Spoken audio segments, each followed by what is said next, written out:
Hey, what's going on? I appreciate you for being here. Today is Tuesday, April 21st, 2026. Going into today's readings. Shoes of the Shepherd. 1 year ago today, Pope Francis died at age 88.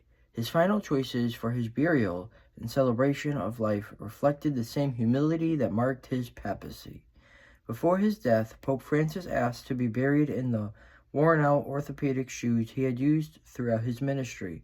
The simple footwear made by a cobbler in his old Buenos Aires neighborhood accompanied him on visits to the sick, prisoners, and the poor. For many, those shoes became a symbol of his humility, his closeness to ordinary people, and his commitment to those on the margins of society. Elected on March 13, 2013, Pope Francis led the Church for just over 12 years. He was hospitalized with pneumonia in February 2025 and died 2 months later.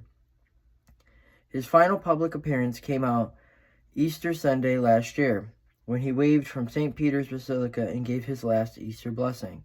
During his papacy, Pope Francis left a lasting mark on the Church and the world.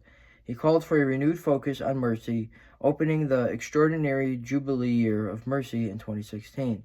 His encyclical Laudato Si highlighted our shared responsibility to care for creation and linked environmental harm and suffering of the poor. He reminded the Church to go to the margins, to accompany the forgotten, and to serve as a field hospital for the wounded.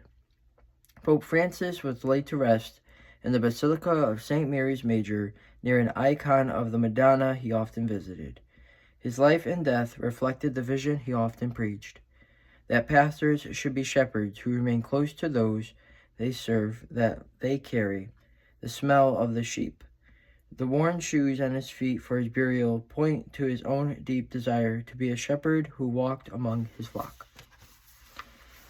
Luke chapter 24, lines 17 through 21.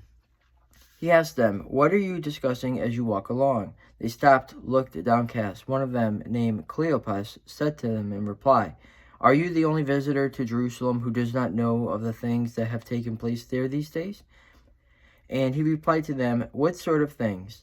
They said to him, "The things that happened to Jesus the Nazarene, who was a prophet mighty in deed and word before God and all the people, how our chief priests and rulers both handed him over to a sentence of death and crucified him.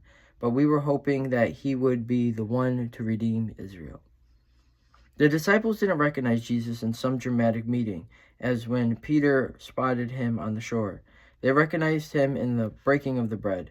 Jesus went through death to the other side, and in the Eucharist. It is even closer to his disciples than he was before death. No longer limited by time and place, after his resurrection, Jesus is also with me. He never abandons me. He is there to help me, to give me courage, to show me the way, to help me deal with problems.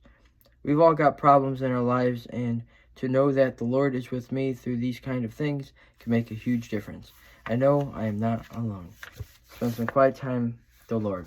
I appreciate you for being here, and I look forward to sharing tomorrow's reading with you.